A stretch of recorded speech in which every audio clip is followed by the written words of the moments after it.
Naibagag sa Pilipinas at tuyon dagiti kang runan adamdamag diti PTV Cordillera. May sakadagiti programa ti gobyerno ti panangisigurado nga adda ti alternatibo a pagtaudan ti taraon dagiti persons deprived of liberty. Babaan dayta iti panagmula kadagiti natangkan prutas iti bakante nga espasyo iti uneg ti pagbaludan. Dayta ti pampanakkel iti Baguio City Jail Male Dormitory. Ada report ni Jezreel Kate Lapizar. Siguraduan ti Baguio City Jail Male Dormitory nga adda itinatalgad a kasasaad dagiti persons deprived of liberty. Ipaspasigurado dati pagsayaatan dagitoy ken ti agtultuloy a livelihood programs da kas iti pan nakimplementar ti hapag program wenno halinat magtanim ng prutas at gulay ken ti pan nakailukat ti fish pond iti pagbaludan. Maragsakan met dagiti PDLs kadagitoy a programa kas ken ni alias Alan. Ti garden ngamin ma'am. Dakkel ti itulong na kada kami nga PDL ta dayto i garden mi kat da kami mutlang timang harvest isu day miiwaras matlang iti PDL dito units ma'am.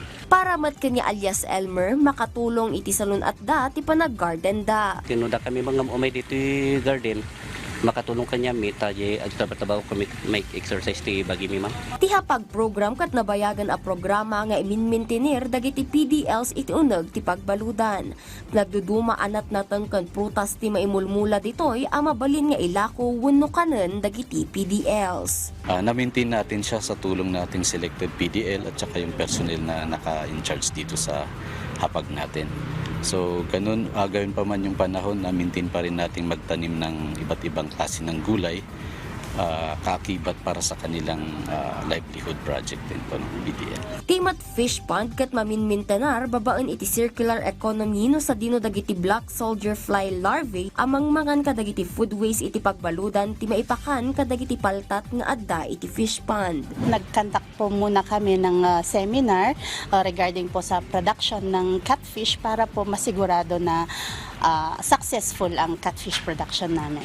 Ipanpanakkel damet nga amin a produce da iti garden ken fish pond ket organic.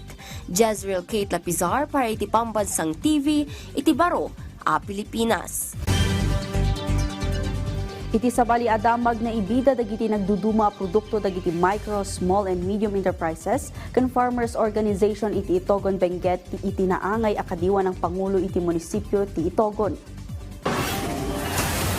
Naikan iti gundaway dagiti manlalon ken entrepreneurs ang mangilako kadagiti goods ken products da iti municipal grounds poblasyon Itogon.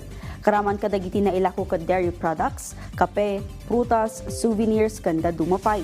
Ti kadiwa ng Pangulo kat flagship program ti agda mga administrasyon amang suporta kadagiti agricultural products ken miyasideg kadagiti umili dagiti mailaklako akang runa nagagatangan iti nalaka a presyo. Iti pa nakaituloy ti aktibidad na ibida pa'y dagiti na sustansya produkto iti tunggal barangay ti munisipyo. Nupay apektado ti supply ga po iti naglabas sa bagyungan habagat, adala dati imparang ti tunggal barangay a produkto da. Kas iti barangay poblasyon malaksid kadagiti agricultural ken poultry products, imparang damadlaang dagiti processed products da apuro ken awananti anyaman a preservatives. Kita ta dito Itogon kadagiti products ti farmers. Dagito banana chips, and then we have also papaya atsara. Dagiti kang runa na damdamag diti PTV Cordillera, i-like, i-follow ka nag-subscribe iti social media platforms ti PTV Cordillera iti Facebook, TikTok, and YouTube.